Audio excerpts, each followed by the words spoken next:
Welcome to the Retrospection section, darling. Here in this misty, spooky, mysterious podcast atop a mountain, we review terrible writing we were once proud of. That's Rava laughing in the background. I'm Max, and today's episode features not a submission nor a personal failure of the hosts, but an actual published novel by an unlikely culprit, America's Next Top Model founder Tyra Banks.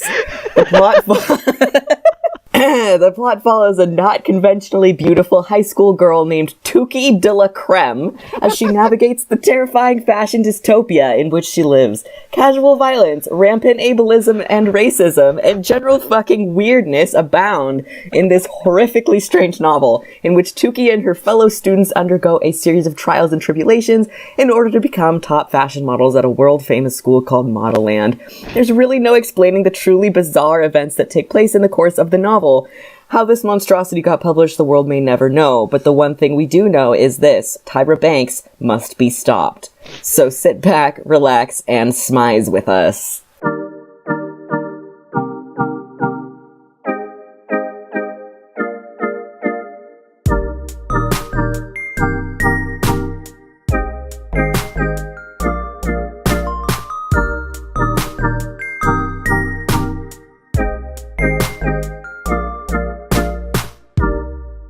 Okay, so before we dive into this, I want to read how this book was received. This is the reception section of the Wikipedia article. Here is what Wikipedia has to say about this quote-unquote novel. Publishers Weekly considered the book overlong, in quotes, quote, campy and warped, unquote, and a, quote, nonstop barrage of surrealism and wackiness, unquote, but conceded that it could serve as a guilty pleasure. The Stony Brook Press praised Banks' approach of allegorically describing the process by which contestants are selected to appear on America's Next Top Model, but criticized the book's, quote, inner conflict of purpose, unquote, and described it as, quote, tacky, predictable, and superficial, unquote, and exhausting to read, while the Georgia Straight called it a befuddling piece of dreckitude. That's a word from America's Next Top Model. It means, like, just general horridness. Dreckitude? And evidence...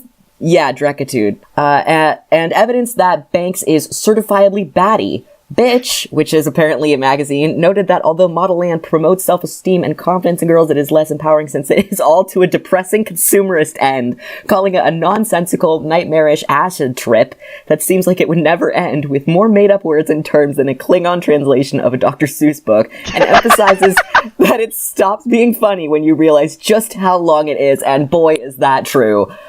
Rava, tell him how long this book is. Ooh, boy. All right, so I actually read an ebook that was like 900 some pages, but, you know, ebook pages are like shorter because it's got to fit on my phone screen. I'm pretty sure the published version was like 500 some pages. Yes, and... Here's the thing. Interviews with Tyra have confirmed that the original first draft would have been over 1,000 pages. So that means there was 500 pages, or like 500 plus pages of more nonsense that they were somehow like, this is a little too much, we're gonna cut this, but then all of the rest of the nonsense was allowed to remain. You have to read it to know. So we're gonna read it to you, and this is a special episode. We're calling it Retrospection Book Club, so it's where we read, like, actual weird published novels. Alright, we're on the first page. Most of the chapters start with this, like, unnamed narrator, who just says darling every 5 words. I'm pretty sure the narrator is literally Tyra. I hate this. I hate it with all of my being. The land you thirst for has loomed at the top of the mountain in Metopia, which is like America, I guess. All the countries are renamed.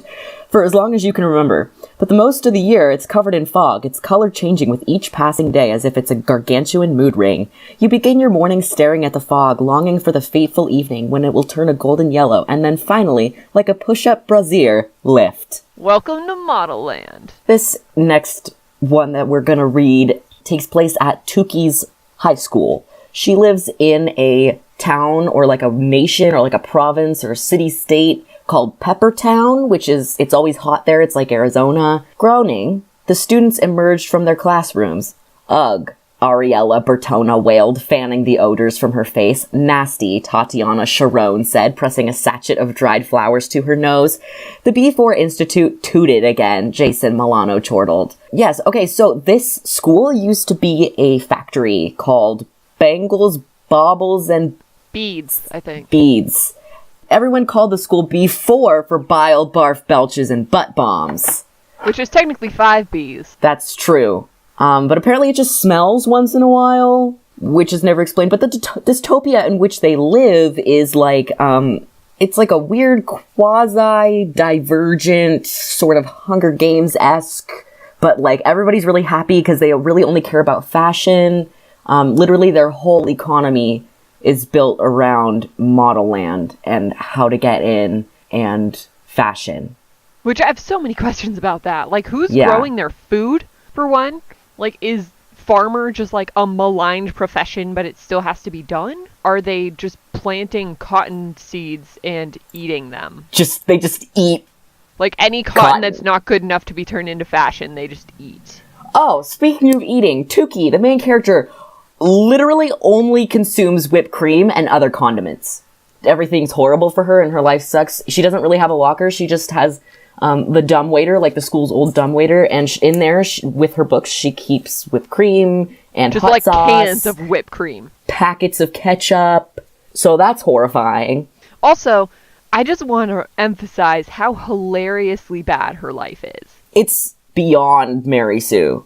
The book begins with her laying on the floor in the hallway of her school. Everyone else is in class, but she snuck out of class.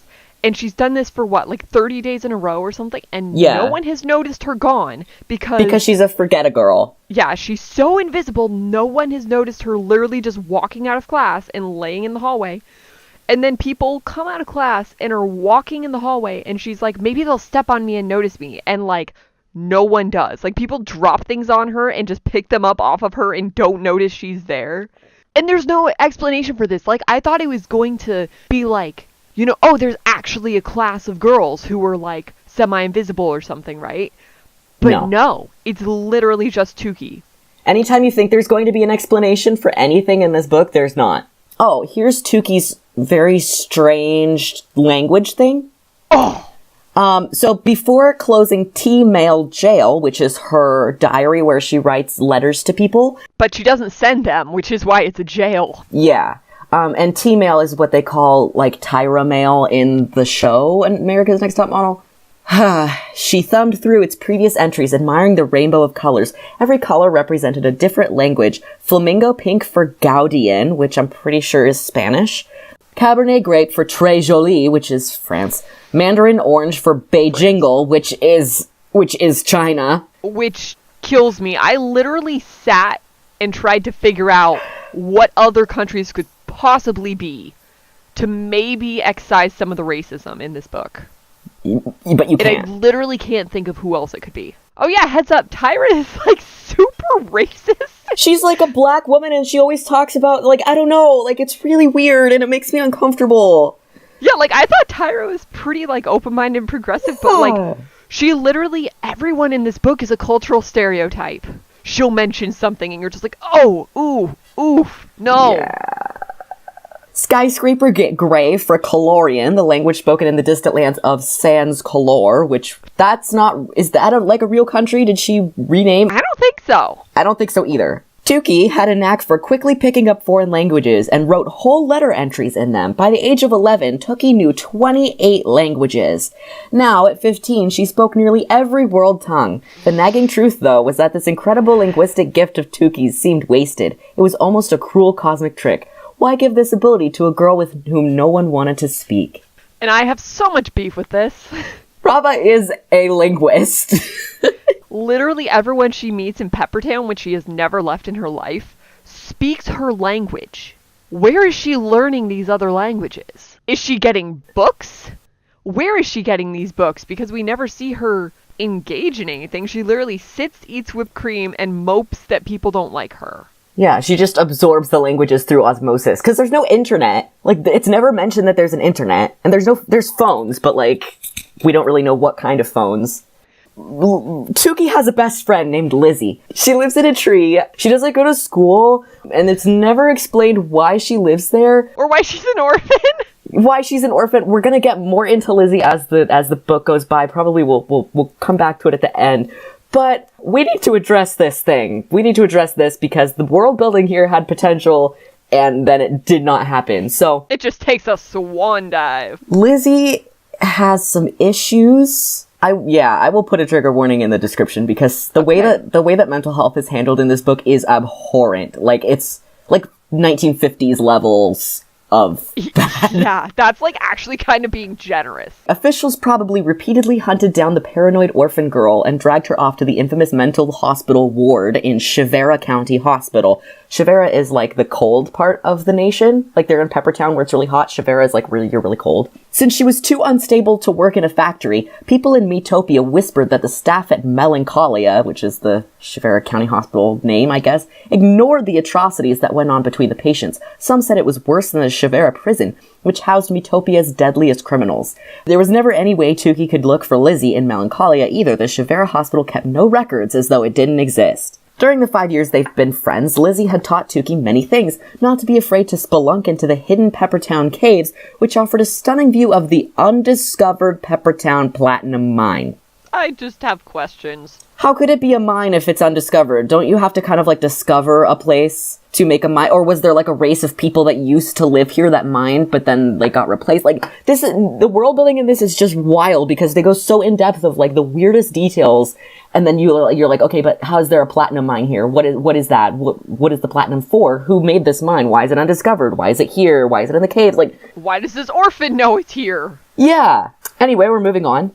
Okay, so we're getting introduced to Tukey's sister Miracle, which is spelled Myrracle, and her best friend Brian. This is at the Delacreme residence. Tukey and Miracle, their mom's name is Creamy Delacreme, and their dad's name is Christopher Delacreme. And she makes everyone call her Creamy, even her daughters. Even her children. Yep. With a couple more hip rolls and knee dips, Miracle and Brian slid to the floor with their arms spread out as Miracle exclaimed, "Da-ta!" Miracle's an idiot, but like she's... Oh boy. Mrs. Delacreme applauded tepidly. "Miracle, baby, it's not da-ta, it's ta-da. And what have I told you? Every hallway is a runway, not a dance hall. What you need to be doing is practicing your walk." The day of discovery is what they call, like, the, when Modelland sends scouts to pick the right girls to go to Modelland that year. What is it called in Hunger Games? Oh, the Reaping? The Reaping. It's like the Reaping, but for fashion. But they want to be chosen. Yeah. It's like a reverse Reaping. Exactly. And they get these things called smizes, which is in all caps, it's SMIZE. Did I tell you my sister actually knew what that meant? Really? Yeah. What does I guess mean? it's a thing Tyra says on America's Next Top Model. Oh. It means smiling with your eyes. Smize. Oh, okay. Well, that would make sense because they kind of turn into like little glasses. I violently hate it. Yeah, me too. That word makes me uncomfortable. Same. Yeah, it sounds like a disease. Like, I'm sorry, sir. You have the smize. It really does. But, okay, so you have the chance to find these smize things, which come out of, like, any form of water. So, like, potentially it could come out of a sprinkler, or, like, people go in the pool and drown because they're trying to find one. And you know what else comes out of any form of water? What? Ghost shark. The ghost smize. I think this book was written before that movie came out. I was gonna say, I really hope Tyra watched Ghost Shark and was just like, that's how they deliver the smize. No, you know what I kind of like better is that the producers of Ghost Shark read this, and then they were like, that's how we should have our terrifying Ghost Shark come out. Any form of water. I hate it. Oh, fuck. Oh, boy. Okay, so anyway, so you have the chance to find these smize things, and if you find one, it's like a golden ticket. You get like a bigger chance to get into Modelland. You get like a 94% higher chance to get picked, or something like weirdly specific, like 94, I think. So the Delacreme household is counting on their super beautiful daughter Miracle to get the smize and get into Modelland. "But I love dancing," Miracle pouted. "Yes, honey, I know. But you don't love it better than becoming an Intoxibella, do you?" Mrs. Delacreme shrieked. She shrieked. But we don't know that until... Honey, I know! There's no exclamation marks or anything.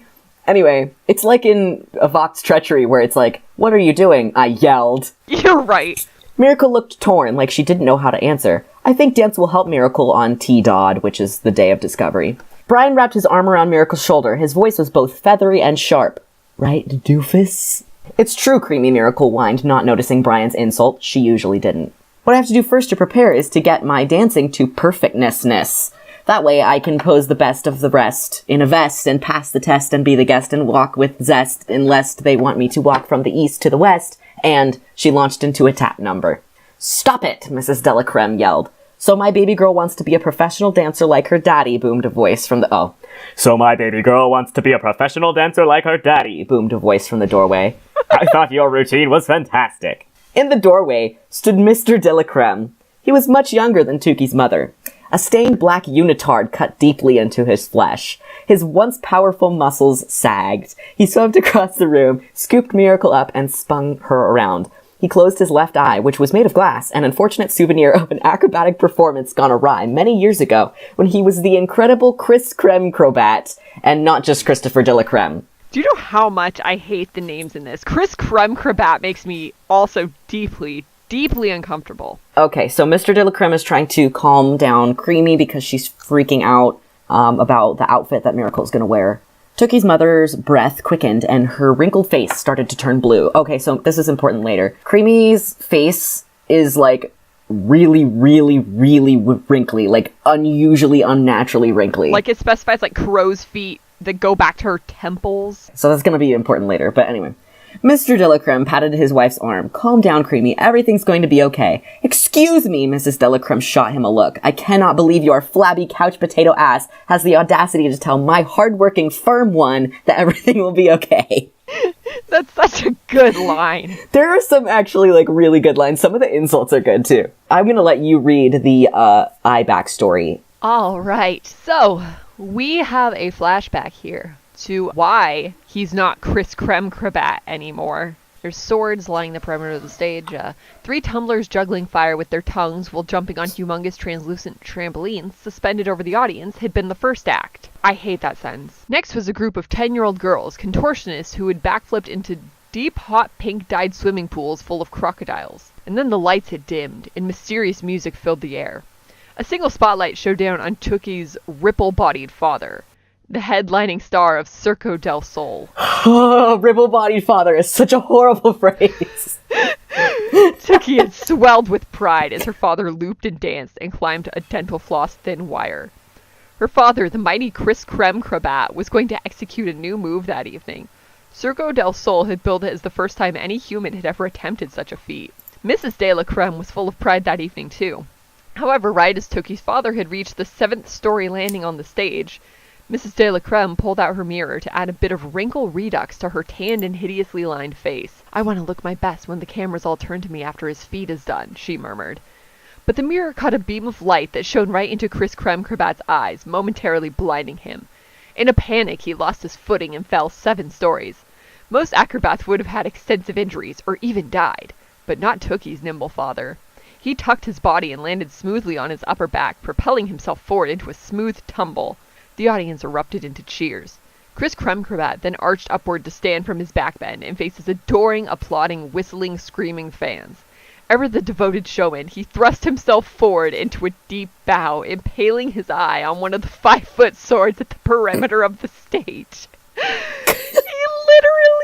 He literally just stabs his own eye out. It's like a Repo the Genetic Opera. Just standing on stage, stabbing your own eye out. Mac's contract's got some mighty fine print. And then Tookie runs past a security barricade. Pools of her father's blood splattered the stage floor, along with pieces of flesh, and they're staring up at her with her father's eye. It, like, got stabbed, but somehow it's still just a complete eyeball looking at her and making her guilty, because somehow it's her fault. But this is like so that's another instance of like, oh my god, that's so weird, like how whimsical, and then he fucking stabs his eye out, and then there's blood on the stage and pieces of flesh, and it's like, okay, and she's this like is a definitely... young child staring at her father's, like, stabbed eye. Oh my god, it's such a horrifying, like, dichotomy. The juxtaposition is just so sinister. So there are women called Intoxibellas, also Modelland's only women. There are 7 women who graduate from Modelland every year, and they are known as 7 sevens, but it is spelled with the number 7 and then just the word 7 spelled out after it as one unit. 7-7. So and this is when the new Intoxibellas, like the supermodels, are being revealed to the world, like after they graduate from Modelland. The belladonna's speaking from the top of the mountain, like Moses style.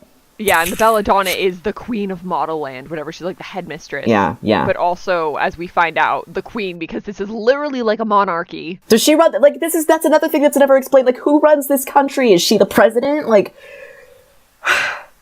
are they city I don't know. states? I mean, there's a mayor of Peppertown. Yeah, so, like, okay. Anyway, just go on, please. Just read All right. this. Fireworks burst around the Intoxibellas. The crowd cheered wildly. Several people fainted. Tookie suddenly caught a glimpse of Blue behind a bench. It was 2 feet clad in doctor's booties. She drew in a breath. Lizzie?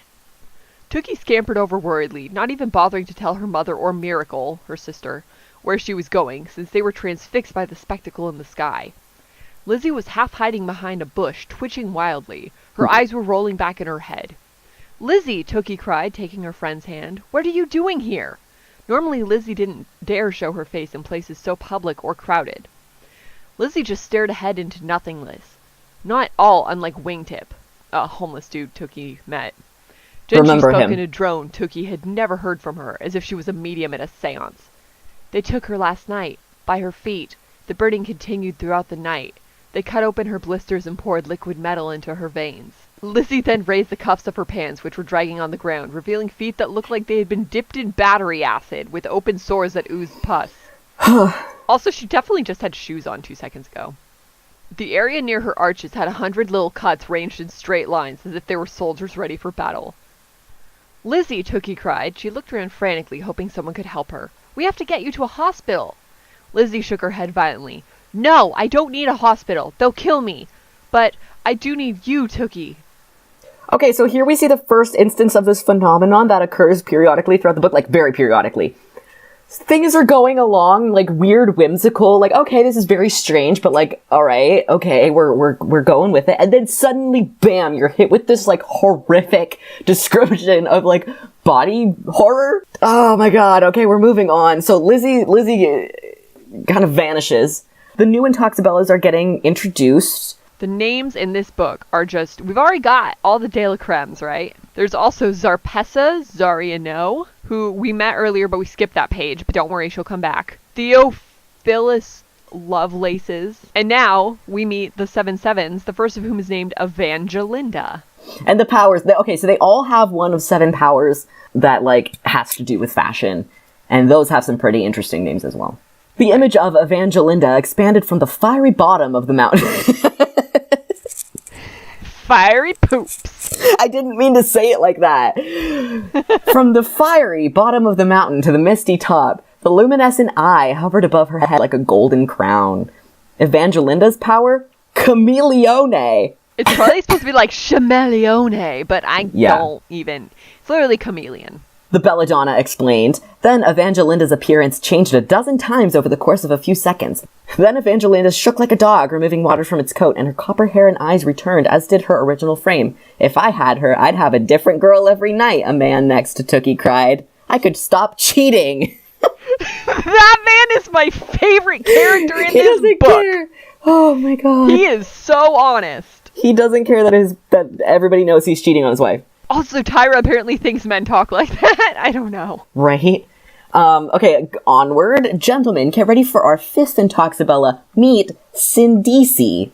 The swirl unveiled a platinum blonde with hazel eyes whose body swayed in a hypnotic dance. Cindici's smile was blinding, and her centura, which is like the the belt that all the Bellas... It's literally just like a gold sash belt thing. Yeah, and apparently it's like Kill la Kill levels of like living clothes, like it's sort of sentient, like... And it gives them their magic powers. Yeah. Her centura undulated towards the crowd in a come-hither fashion. Her power, the belladonna teased, seduction, which is spelled Seduksheeon. As Cindici's hair blew in the wind, all the men in the crowd stared. I'm ready to sin with Cindici right here, right now, one of the men yelled. Also, apparently nobody in this universe is gay. No, nobody. All the men stared, and all of the women apparently don't care. Our 6th Intoxibella, Catucha, said the belladonna. A cocoa-skinned, large-eyed beauty. So racist. Oh yeah, there's so many, like, food skin comparisons in this, too. Okay, so the smize. They find a smize. Miracle is wearing it. On T-Dodd. even though Yes. Tookie found it. It's like it's more of the sentient matter, and it kind of like it wiggles itself into place on her face, resting above her eyes. It changes color, kind of looks like strongly implied to be like some kind of eyeshadow. yeah, it's like eyeshadow and sunglasses. I picture it. Okay, you've never seen Gurren Lagann, like the anime, right?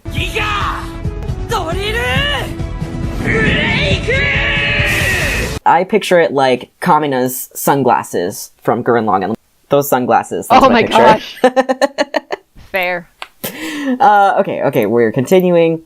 Yeah, so it apparently just like makes you super beautiful, and then you get into Modelland. And also, in this scene, we get like a glimpse of some other cultures. So there's giant screens showing 1,000 other cities hosting Chaotic Day of Discovery events all over the world. One screen showed girls standing atop a frozen lake in the town of Polinian. Others displayed candidates milling excitedly in a cleared-out sugarcane field in Kuwait, pelt-wearing tribal leaders dancing ceremonially around them. A third depicted a massive crowd of young ladies gathered around an auto racetrack in the city of 500. The Daytona 500 track is apparently its own city now. Yeah, and it's really weird because, okay, like, obviously we're in America, okay? Like, this is, Metopia is America, and it's like, oh, it has 4 provinces, Shivera, Peppertown, and Ladorno is, like, the fancy one, and then there's one other that I don't remember. But then also, not in Metopia, but still in America, there's 500, and then there's this weird, like, department store nation, which we're gonna get to. I don't know. I imagine Metopia is just kind of being like Rome.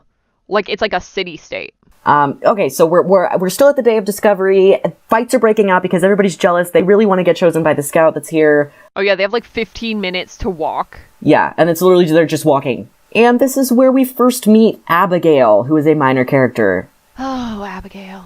Tyra Banks has in Rava's words, a hate-on for body hair. It's like pronounced, man. Like it comes up very frequently. 2 girls get into a fight at the end of their makeshift catwalk, rolling to the ground. Kenya, use the Gyakuzuki move, her mother screamed. Reverse punch the hairy hag, but watch your hair, sweetie. Tuki wheeled around. The hairy hag was Abigail Good, sideburns in full glory, faint mustache above her upper lip, unshaven leg hair coating her calves, underarm hair swaying with the wind, and a down with razors picket sign still in her hands. It doesn't get better from there, by the way. Abigail has a horrible plot arc. Tyra has said, like, the message of this book is, like, girls should love themselves and stuff, unless they have body hair. Yeah, in that case... In which case they deserve to burn in hell. Okay, so, and then the message apparently is also, even if you're, like, anti, conventional beauty, you're still gonna end up in the day of discovery. I labeled this one anti-protest propaganda, because there were some people that were, like, protesting and being like, oh, it's a sham, like, don't walk, it's a, love yourself, run away, and then those protesters eventually end up, joining the bandwagon. Yeah, they just ditch their signs and also start walking trying to get chosen. Yeah. Which, I mean, to be fair, though, if this entire universe is predicated on if you don't get chosen, you're going to live in squalor, I would not want to protest either. Not unlike our own society. But I digress. Ooh. So the scout finally appears, and decides to choose Tuki, of all people, from the selection of people, which makes no sense. Everybody's very confused and flabbergasted. They are in a pouch that's floating, I'm picturing like a D&D dice pouch, like a little drawstring pouch that's just flying above the city. That's also what I pictured. Yeah, so the scout is sort of like a Welcome to Night Vale angel type thing. It's never described that she looks like a person, but she can shrink and grow and kind of flatten herself and teleport, and it's really weird. And she also has sentient clothes that she uses as tentacles. Jeweled tentacles. Yes, bedazzled, jeweled tentacles. Yes, so they're flying high above the day of discovery. The scout is whisking Tuki away, and her family is standing on the roof of their car screaming at them. Here's another instance of random horror. They're flying in the pouch. Higher up, she waved to a group of grinning children with cake-seared faces. One cherub-faced girl was pressed so hard against the glass that Tuki worried she might push through some unseen crack and plunge to her untimely death. Yeah, who thinks about that, Tyra? Nobody! Who? Okay, so the next one, we learn about the plague, which is, and the aftermath. Pilgrim Plague. The Pilgrim Plague and the aftermath and the diabolical divide. So we also hear about this new country, the Taj Gardens in Chakra, which is India. Oh, we're back in the, like, omniscient, unnamed narrator, who's Tyra. But there's nowhere like Metopia for the most authentic experience. Modelland is right there, after all. At the top of Metopia's highest peak. Everyone wants to see the scouts' first descent from the mountain and their final flight back into the land, their capacious carriages full of new recruits. But some visitors don't trek from their corner of the globe just to see the scouts' initial descent. Some come to experience something else. The aftermath. The madness that affects the forsaken, the rejected, the unchosen, and the denied, once all the discovery after-parties have ended.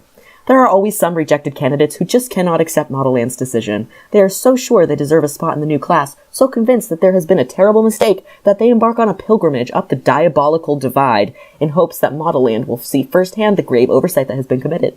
Those intrepid females, the pilgrims, as they are called, have tunnel vision so laser-focused that no one can convince them they're mistaken. People call this debilitating illness the plague. The first telltale symptoms are profuse sweating, massive headaches, and bulging veins. This plague is worse than the one you might already be familiar with, the B one. Bubonic, that is. That plague induces seizures, fevers, chills, gland swelling, the upchucking of blood, and the decomposition of skin while one is still alive. But I will take the bubonic plague any day, for if it's caught in time, it can be ousted from the body with a simple swallow of one of the two Nicens, Genta or Strepto. The pilgrim plague, however, is terminal, darling, and I am not referring to an airline departure lounge. None who have journeyed up the mountain have ever made it to Modelland, and none have returned to Metopia alive. Now, doesn't that send Shivera shivers all the way down to your sky-high stilettos? Thank you for reading that. Can't leave out the best line of... I was cringing so hard I couldn't read it, so thank you for putting that, just taking that. I, both admire and despise her, attempts at puns. It's terminal, and I'm not referring to an airline departure lounge. It's just so painful. Okay, next page. Okay, so Tuki is in the scouts' pouch, and they fly, they teleport into this giant departure store called Bo Big Teak Nation. She'd read all about this place. It was the most convenient of convenience stores, for everyone lived inside the giant store. Small houses peppered the perimeter as far as Tuki could see, and a wide upper-level balcony filled with larger houses encircled the entire place. So yeah, this nation is actually the one that makes the most sense because they actually have an economy. Right? You see people have jobs, and there's food here. Yeah. So the day of discovery is still ongoing in Boobig Teak. As if on cue, a crash sounded down an aisle. "You stole my walking style," a girl in an ivory outfit screamed to the strawberry blonde, lurching for her and knocking over a display of motor oil. Gallons of slick ooze were now creeping across the tile floor. And then there's a person announcing what's happening over the, intercom. "Strawberries and cream are mixing it up in a blender on aisle number 197, cackled a voice over the loudspeaker. "I wonder what that juicy smoothie is gonna taste like." Oh yeah, I forgot about, the ultimate perv. The speakers crackled again. "The strawberry on aisle 197 is one sexy knockout. We need assistance. Can someone please back that thing up and get over here now?" And then there's this girl named Dylan. So Dylan's not trying to walk, but she kind of is. And she works there. She works there and lives there, clearly. She's going up to these two girls that are fighting, and she said, she has a southern twang. "Come on, ladies," Dylan shouted at Strawberry, who was swinging punches at anyone nearby. 6 instigating girls continued to prance and strut around the ruckus. Dylan's mere presence seemed to calm Strawberry. Dylan put her hands on her hips, cleared her throat, and spoke like a referee. "Okay, so since the day you were born here in the Boba Teak Hospital, nursed on wombat milk, you've dreamed of going to Modelland." Wombat milk! Tyra, I have questions. I got some questions for you, Tyra. Hey, Tyra, what the fuck? So, yeah, she's calming them down, and then the scout chooses her, which is weird because she's curvy and happens to have a butt, but, apparently she's still pretty, but it's still weird that she's getting chosen. I don't know, it's weird.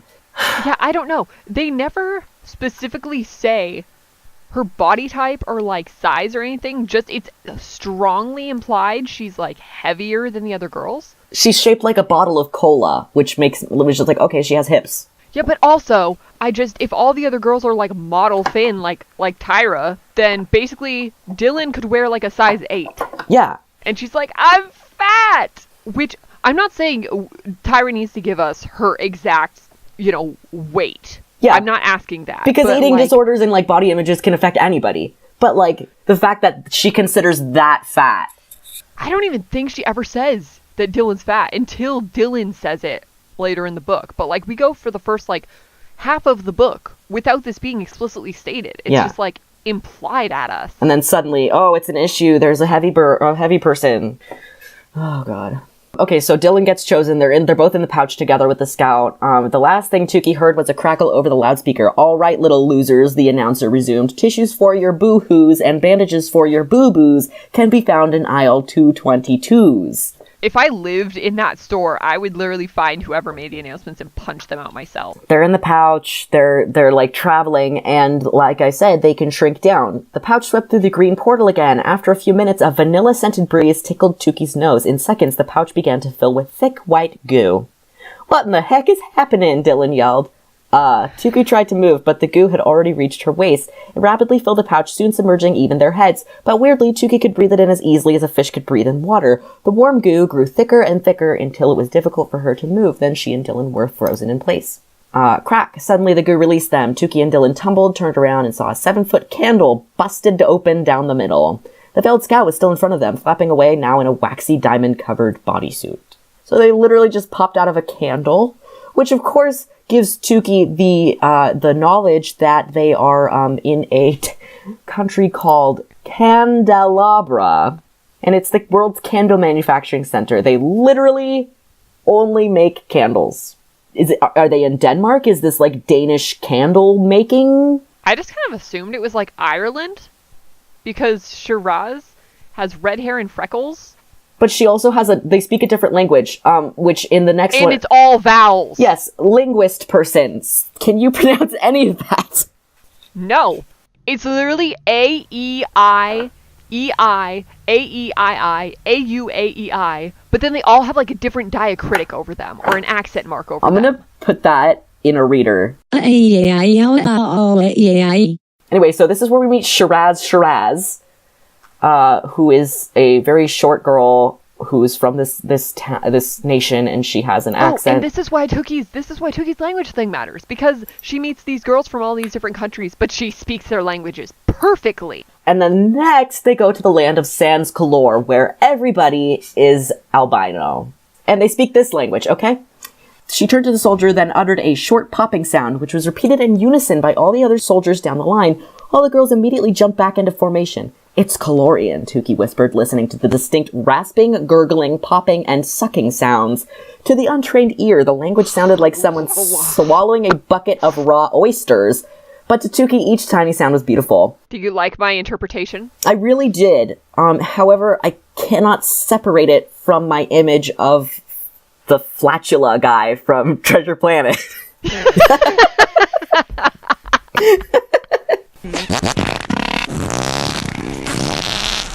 That's it. That's what Piper looks like now. Just that guy, but dye him white. Piper is this like a beautiful kind of like Amazonian albino girl that they pick up, who's really, really smart. Everybody in Sans Color is super smart, and she's kind of like the princess. She's like the prime minister's daughter. It's literally a race of albino geniuses. Yeah. Oh, and so they live in like this dome. This like biodome that like protects them from the sun, but then outside the dome there's like a wasteland, and in the wasteland lives these like not like quasi-human creatures, kind of like the Reavers from Firefly, and they're called Legizards, and they only want to eat Colorian pancreases. Like they only want to eat their organs. Only theirs. And we never find out why, and we never find out what Legizards actually are. Yeah. The amount of like just indignant hatred that's like bubbling up in me right now is like So they're heading towards Modelland. They're going up the mountain. They see the gates to Modelland, and then they see that the gates are on fire. So they're like, "Oh, what's happening?" And then Shiraz is like, "Oh, that reminds me, there's this like legend, this rumor, and this kind of like folk song that we used to sing about how they take 4 people and sacrifice them." Oh yeah, they take girls that aren't model pretty and sacrifice them in front of all the real models. Which, that's never resolved or even explained. Like, okay, are they sacrificing them like to a beauty god, or are they sacrificing them like this is what happens if you're not beautiful? Like, what is that about? There's no... So this is the song she sings. "On the day of discovery, when new recruits arrive, a plan of debauchery, where all but 4 survive. Deformed and defectives, they torture and connive, till no bones are connective, they blaze the 4 alive. When I was a little girl in Candelabra, that song we sang, Shiraz whispered. Oh, I picture her as having a Russian accent. When I was a little girl in Candelabra, that song we sang, Shiraz whispered. You know sacrifice rumors, right? They true. Yeah, see, I always gave her an Irish accent. Really? Dylan raised an eyebrow. Those rumors run rampant all up and down the Boobig aisles. It goes something like Modelland brings in 4 lesser girls to brutally experiment on them. Oh, and then sacrifice them to some sort of ancient gorgeous goddess or something. Oh, I guess it is kind of explained. I mean, to be fair, there's so much going on in this book. Yeah, I must have missed it. A lot of things are explained for one sentence. Yeah. We actually had a discussion before recording this. There's a plot twist at one point that Max was like, but this doesn't get explained. And I was like, oh, it does. There's just literally one single sentence that addresses this major plot element. Oh, boy. And if you blink, you miss it and you never find out. Yeah, and it's just treated as that like it doesn't exist. They're convinced that they're about to be sacrificed to the goddess. Look, Piper screamed, pointing at the diabolical divide. Tukey shot up. Lightning flashed every few seconds in time with the beating of the drums, which each strike, Tukey saw the evidence of lives somehow lost. A filthy gray hooded sweatshirt caught on a dead tree limb, a patent leather backpack, its pockets ripped open, abandoned near a small stream, half a girl's white sneaker propped against a tree stump. The shoe looked as if something had taken a bite out of it. The diabolical divide is like, it's sort of a canyon, but sort of not, but it's like what happens when you're going up the mountain to get to Modelland. It's like these... It's like in the Hunger Games, all the, like, monsters that live in the woods or whatever. I don't know, I never read the Hunger Games. Except they just, like, never explained what it actually is. Yeah. Is it a valley? Is it another mountain? We don't know. Yeah. And the monsters that live there, like, it's just assumed that they're there. Like, there's never any, like, oh, it's genetic experimentation gone wrong. But no, they're just there. The monsters, there's just monsters. Yeah, everyone in Metopia just lives, like, a normal human life, and then you find out there's, like, actually horrific abominations running around, like, 10 miles away, and no one knows. I know, yeah, like, there's just random monsters, and, like, the gizzards, where did they come from? Before we proceed, we need to, like, kind of rewind a little bit. Throughout this whole thing, there's been this kind of undertone of, like, billboards everywhere that say, where is CL? CL is an Intoxabella who's called a 777, and she graduated because she can use all 7 of the powers. Yeah. She didn't just get one superpower, she has all 7, which somehow makes her a 777. But she's gone missing. She is like the top supermodel, which is a Tyra Banks self-insert. And Tyra has admitted she is. Yes.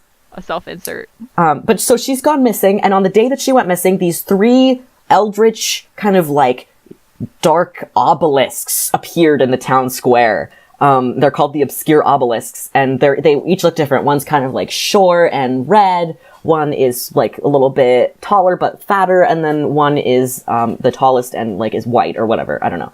We'll explain that later. Okay, so they meet their scout. She's changing outfits using her weird kill power. And we get like an egregiously long sequence of like a bunch of clothes pop out of her fingers and hang in the air. And then we get like a description of every single piece of clothing. And then she picks one and all the others are never relevant again. Oh, and then it turns out that the scout is Ciel. Amazing. Oh, and by the way, Ciel is spelled C-I-L-D-E. And for those who don't know what a tilde is, if you look on your keyboard above the tab key, it's that little wiggly thing. Yeah. It's what goes above the ñ in Spanish. She also has, she's like, in addition to being a, supermodel and like a businesswoman, she is apparently now also a scout, but she also does slam poetry. Like she's famous for being a slam poet. Yeah, she's trying to give them like the intro spiel, like welcome to Modelland, blah, blah, blah. But then she's like, I can't do it with a straight face. Besides, you'll hear it again momentarily from a stone bitch. So we get this kind of inkling that Ciel is a little bit subversive, and nobody really knows why she's here. She's been missing for a while, and now she's here, so question mark, question mark, question mark. I'm gonna let you read this part. The one who speaks French passes it off to the one who speaks Spanish. But this was the first screenshot that you shared with me that I was really like, whoa. No. I'm really happy to read the part in French, because it's going to be even funnier and worse. Okay. All right. Something shot toward them through the darkness. When Tookie's eyes adjusted, she saw a tall creature with a head shaped exactly like a human hand, with 4 fingers and a long thumb. The palm of the hand contained pale blue eyes, 2 holes for a nose, and 2 full lips. Below the strange hand head was the body of a normal human. "Hello, mesdemoiselles. Je m'appelle Guru Applause, the head of the couture department," the creature said in a thick, trésorier accent, smiling with its broad mouth full of perfectly straight white teeth. Nightmare Shut fuel. up. It's so "I am scary. beyond excité. You have arrived early. Your lack of tardiness deserves a round of applause, oui?" Please explain why you're laughing, because I know why, but please tell our dear non-French speakers what's wrong. This was the first screenshot that Rava sent me, because she read it first, where I was like, what is happening? So first, my first impression was thumbs. Like, I just got an image of a thumb from Spy Kids. 2, I just heard moisturize me in my head, like from Doctor Who. What the fuck kind of name is Guru Applause? I call him Guru Applesauce because No, that's what it looks like. Like, okay. it looks like that and me no French good. Yeah. It sounds like the hamburger helper but with a body underneath. And what really got me was excité in French means horny. So it's literally like, your lack of tardiness really turns me on, students. I hate it. Also, see, you thought Thumbs from Spy Kids, but I thought the dude in Spy Kids who got, he's like the villain, and at the end he gets zapped and he has all the hands coming out of his head. Minion! Yeah, Minion! That's legit. That's what I thought of. Oh my god, I didn't that's go with the way thumbs. I more went to the accurate. source. Oh my god. Anyway, we're moving on. This girl appears from Norden, Sweden, which is apparently Scandinavia, and then there's a girl from Cappuccina, which is Italy. Oh, okay. So more people are getting through. There's a face that has to there's like a weird like mosaic face that's sentient that like has to validate you, kind of like the Sorting Hat. And you go through and it just like you say your name and then it tells you if you get in. And so everybody's going in. A few more girls passed on through. One of them, a tall raven-haired girl wearing way too much makeup and a sequined miniskirt that was hacked all the way up to her butt cheeks. Nothing but 2 giant faux diamonds covered her chest. Chaste runnings from Beignet. She lilted seductively into the mosaic face. She shimmied a little, showing off her round, pert butt. Also, some of the descriptions in this are really weird, seeing as they're all like teenagers. Yeah. Like, it specifies, we don't know most of their exact ages, but Tookie specified at one point the youngest girl ever picked was 13. And so they're all like 13 and up. So talking about their like pert butt makes me a little uncomfortable. And also slut-shaming a child. That's the thing that Tyra Banks has done. That is an achievement that she has done. A little Steam achievement pops up in the corner of your screen as you're reading the book. It just says, achievement unlocked. Slut-shamed a child. You like put on your Steam profile. I'm really proud of this badge. Slut-shamed a child. Check. So Ciel is here. Alrighty then, my job here has been completed for now. Back to the torture chamber for me, and the beginning of it for you. Shiraz looked alarmed. Torture for you and us? Ciel shrugged. Beyond your wildest nightmare. And as for me, I got myself into this mess. Spoiler alert, she's not exaggerating about the torture. When I read this, I was just like, oh wow, you hate your job modeling. Good job. Yeah. But no, she's talking about literal physical torture, as you will see. Yeah. In one of Tyra's horrific interludes of wanton violence. Horrific interlude of wanton violence is my favorite line. Thank you. So this Tookie meets a girl. She's got kind of like this headset on, and her skin is the color of toasted breadcrumbs. She's from India. Oh yeah, she's Chakran. Yeah, and her name is Kamalini Dara, and she wears this thing called a headbangor, which is like a headset that like translates your brain waves into music or something. I literally just picture it as a Bluetooth headset. Right. And she can wear it in the shower. Her dad is an inventor and he designed it for her because she has a music addiction. She's literally like a music junkie. But we find out why. We find out why she has a Oh yeah, addiction. she has a tragic backstory. Yeah, didn't her parents like die horribly or something? No, it was a really poor family that she was, oh yeah. Her parents, her mom's like a movie director, and she got this like poor family to be in a movie, but then they died in a tragic set accident. You're right, I forgot. Yeah, and so now Kamalini is traumatized, and she is addicted to listening to music to drown out her demons. Which, what? But okay. Also, Kamalini is, like, actually one of the only cool characters in this. Kamalini is the only character I can really tolerate, actually. Like, she's actually a genuinely nice person. She, like, saves Tookie's life, literally. And then is just, like, generally a decent person who doesn't do anything abhorrent, which is more than we can say for most of the characters. Yeah, Kamalini and Jen are my fave. Tookie, Dylan, Shiraz, and Piper, they're discussing, and they literally find out that all 4 of them are, like, have no father. Except Tookie does, but also not. Yeah, but then that's also never addressed, is Tookie's dad is convinced that she's not his, and that Creamy cheated on him and had a baby, and that's never, like, it's never resolved. It's, like, this huge issue that's never resolved. Yeah, I forgot that doesn't get addressed. So, all 4 of them have no fathers, which...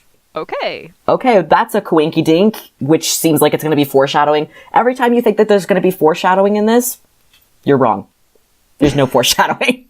There's, like, one example of foreshadowing. Creamy's Wrinkles. Creamy's Wrinkles is the only foreshadowing. Yeah, that's literally the only foreshadowing I can think of in this entire thing. Because the moment we got to that part, I was just like, oh, wow, a literary device! Oh, yeah, and the part where Desperata also goes over the wall. But we'll get there. No, okay, so there's literally one thing in this entire book that is foreshadowed.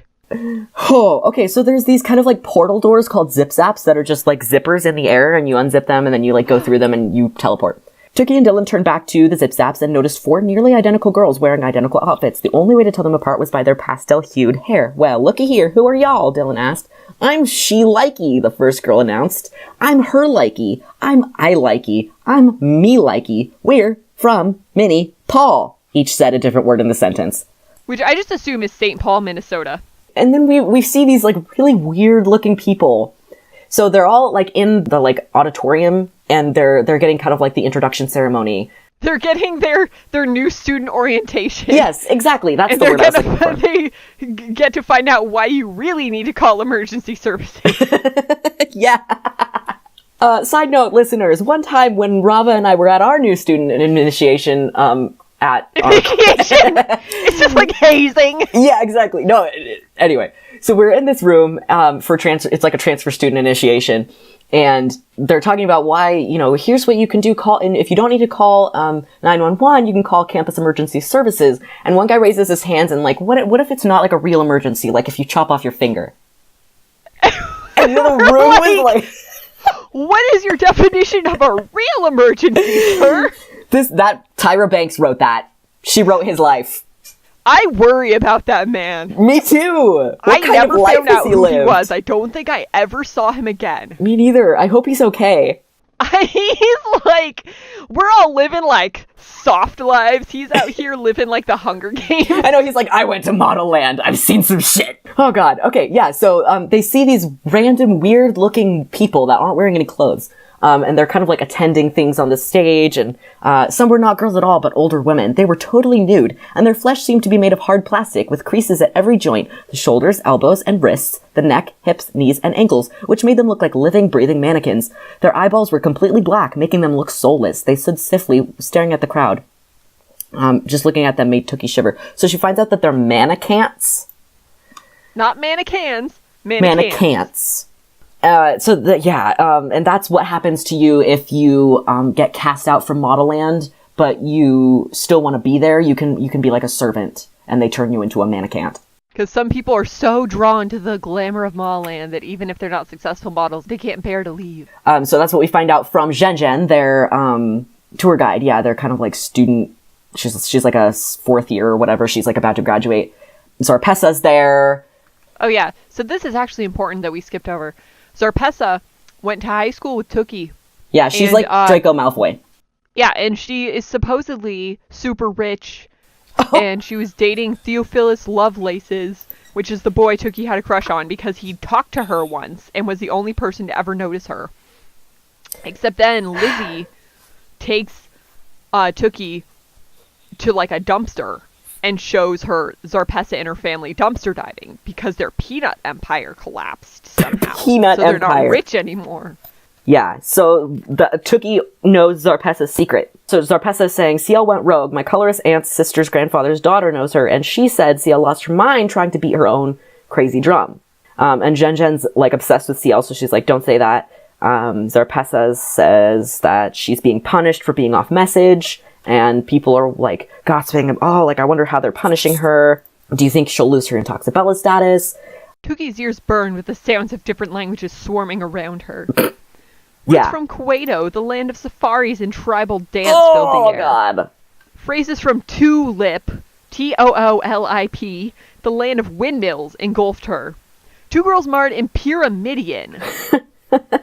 So they're going to the like main street of the school called Beautification Boulevard, where all their classes are going to happen. An authoritative female announcer then boomed, "Welcome our protectors, our masons, and the best accessories since the tongue stud, our brethren from Bestosterone." And now we die. So there is, as you find out, there's only women at Modelland because they have a brother school. Bestosterone. Bestosterone! That's my school. It's literally just like super buff men. But, see, it's like implied that they're male models, right? Except all we ever see them do is they come to Modelland and build. Like, they do construction. That's all that they do. While people Like, take all pictures we ever of see them do is they're on the Modelland campus, like, building really bizarrely architectured buildings. Like, that float and stuff. And that's it. And the people who attend this school, which I feel like this is a big missed opportunity, she calls them Bestosteros, but they really should have been called Bestostabros. Like, why did she miss that opportunity? So they're seeing all these, like, hot men parading through the stage. I'm claiming a first, Chase cried. "Ladies and gentlemen, please welcome the board," a female announcer said, a series of fireworks in the sky spelled B-O-R-E-D. Which, I mean, to be fair, if you're on a board of something... It's the you sure board are of directors. You sure are. So it's like the board of directors. But this is where it takes a turn. Oh god, boy does it. This is weird to... What the hell, Tyra? You've been listening to the Retrospection section. Thanks for joining us today in our first special book club episode. Tune in next time for part 2 of Modelland, in which someone eats a pancreas, a teacher threatens to burn Toki alive, and we discover the secret history of the mysterious school atop the mountain. Next time on the Retrospection section.